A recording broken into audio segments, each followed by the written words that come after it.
everybody, it's me Lego3x11L, and today I'm back with another review. This time it's the second Disney Collectible Minifigure series, so therefore not Harry Potter related, but nonetheless something that I really care about. I wanted to do a video about the last Disney series, but that came out back in 2016 where I had a bit of a YouTube dog age, so it didn't happen. Therefore I knew I wanted to get one out this time, and here we are. These retro versions of Mickey and Minnie are really fun to get and very different from stuff that I've seen from LEGO in the past. Well, of course, except for these exact variants in the LEGO Ideas set. The minifigures aren't exactly the same, however, as these are completely black and white, and the Ideas ones have some silver thrown in. I really enjoy the two new hats with pin connection, and I'm sure I'll find some great uses for them at some point. Just getting new minifigure parts and accessories is always great. I personally don't really like the full custom head molds in general, as I don't think it looks too LEGO-like, but in some cases I definitely see the necessity, and I don't really mind it for the figures in this series, because anything else would just not have worked at all. Overall, really digging these minifigures, and I hope that LEGO will do something similar to this in black and white in the future, because it's kind of fun.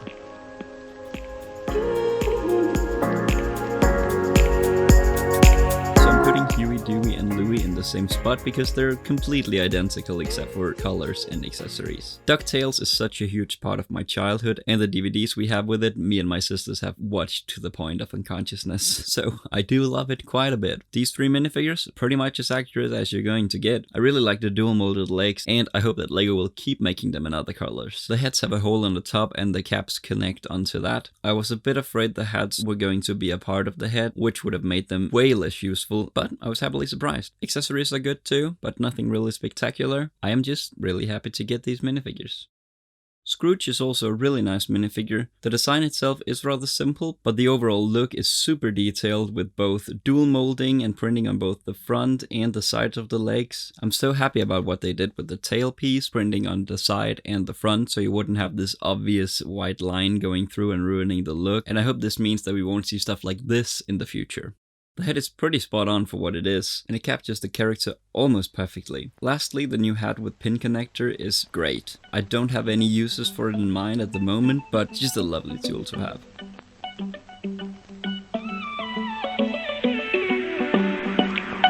As with the triplets, I'll put Chip and Dale together because they're so alike. Chip and Dale is another cartoon I love to death, and I've probably watched it in equal measures to DuckTales, so I'm super happy to get these minifigures. Once again, they use specialized head molds with only slight differences between the two, Dale having a little tuft of hair and a larger nose. The print for their tails on the back looks a little weird to me, but except making yet another new mold, what could they really have done? It doesn't really bother me.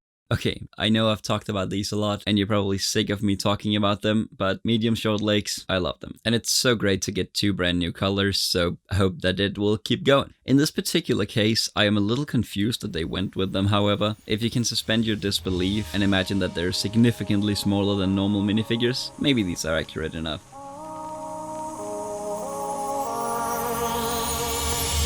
Is it controversial to say that you love Frozen?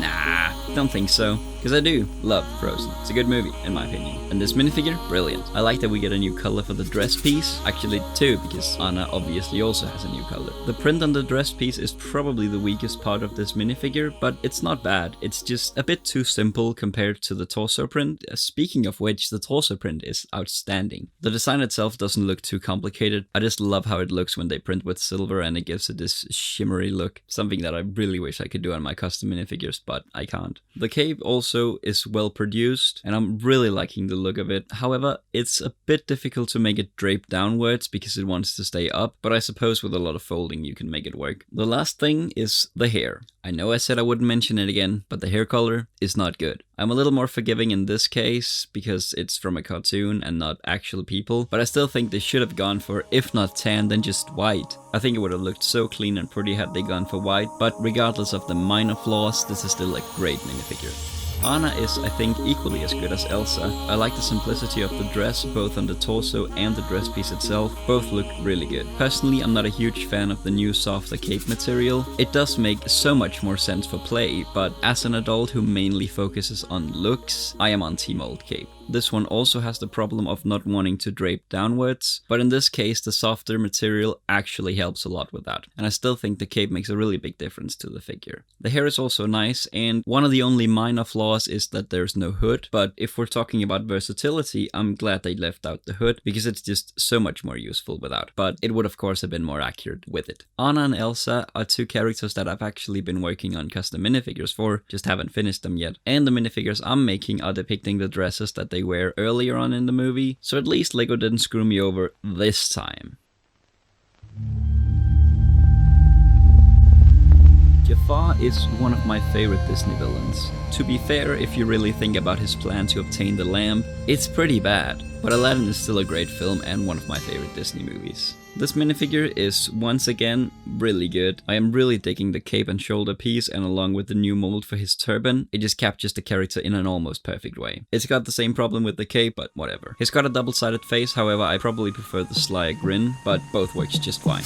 Princess Jasmine is a character I've also previously made a custom version of, and honestly, mine and Legos look almost exactly the same. I do really like to get an official minifigure, as the production value is of course way beyond what I can do, and for the head, leg and arm prints I'll certainly be sticking with these official ones, as it looks great. The one major flaw in this minifigure is the torso. Not the design is pretty spot on, but who on earth thought it was a good idea to make the torso azure? I really don't get it. Just putting it on a flesh torso would have been just as easy, wouldn't it? Of course I don't know the inner workings of the LEGO production, but it just feels like such an easy fix.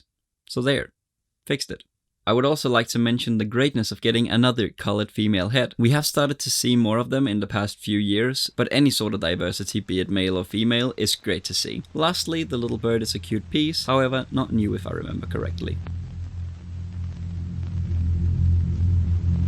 Hades, the god of death, is captured pretty damn well in LEGO form. I think the new piece for his kind of smoky robes looks really awesome. Just unfortunate we probably won't see it on any other minifigures, as it's very specialized, but who knows. The prints for the front, back and arms are all fitting, and I like it. I think the face is fine too, however I wouldn't have minded getting a second expression. Seeing as this flaming head is all one inseparable part, it makes sense that they didn't include two, but would still have been great. Hercules isn't a movie I've really grown up with, but I have watched it a few times, and I like it. The style and tone is a bit all over the place, but for what it is, I think it's a good time. Regarding this minifigure, not really anything I would change, to be honest, it's pretty perfect. I very much like the legs with all the prints they've got, and the brand new hairpiece is great too. This time the cape has 2 holes instead of 1 on all the others, so it folds around the minifigure in a better way, and just works better.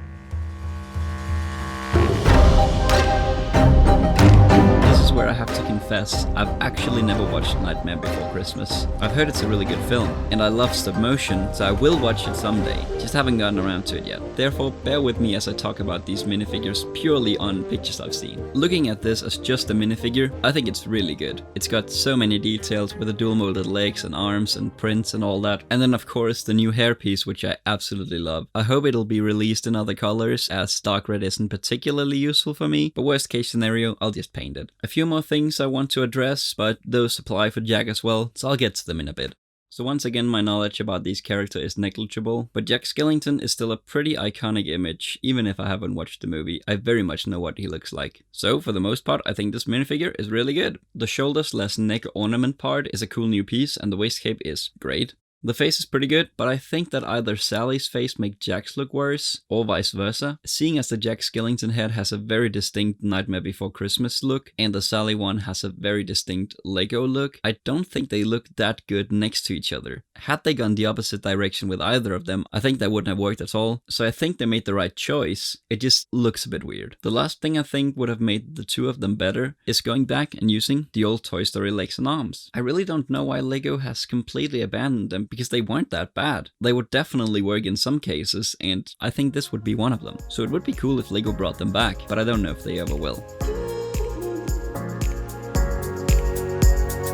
The Incredibles is a movie I've always loved a lot, so it's lovely to get minifigures from it. I haven't gotten any of the ones in the sets, but maybe I'll get them someday. This Edna is a damn well improvement over the Polybag that came out not too long ago. The printing is simple and neat, and the head is a useful new one. And of course, the hair/spectacles is lovely. When they first did this thing with the glasses in the Lego Batman movie, I was a little skeptical, but I think it's a fun look and it's definitely grown on me. Part of me almost wishes they'd done it for Trelawney last year. Anyway, a really simple but nice minifigure that I like to own.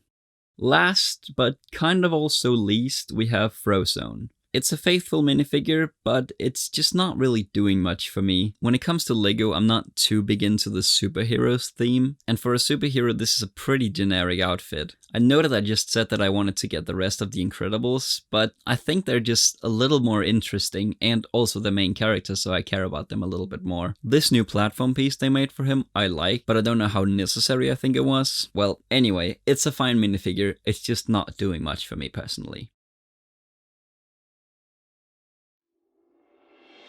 This is overall a fantastic series, and I like almost all of the minifigures in it. I know reviews isn't my usual thing, but I like to do it from time to time when something gets released that I really care about. Disney is something that I really care about. And I also just like to do different stuff from time to time, so it's not just custom minifigure showcases. And I hope you enjoyed this video, even if it wasn't Harry Potter related. But then again, my channel isn't exclusively Harry Potter, just the majority of it. But you'll definitely see some non-Harry Potter stuff in the future. As I hinted in this video, I am working on some custom Disney figures. I just don't know when I'll get a video out about them, because I've got a lot of other things planned. I'm currently working on another mock video and part 5 of my Goblet of Fire series, so those should be coming out next. So, I hope to see you in future videos of mine. Lego 3x11L, signing out.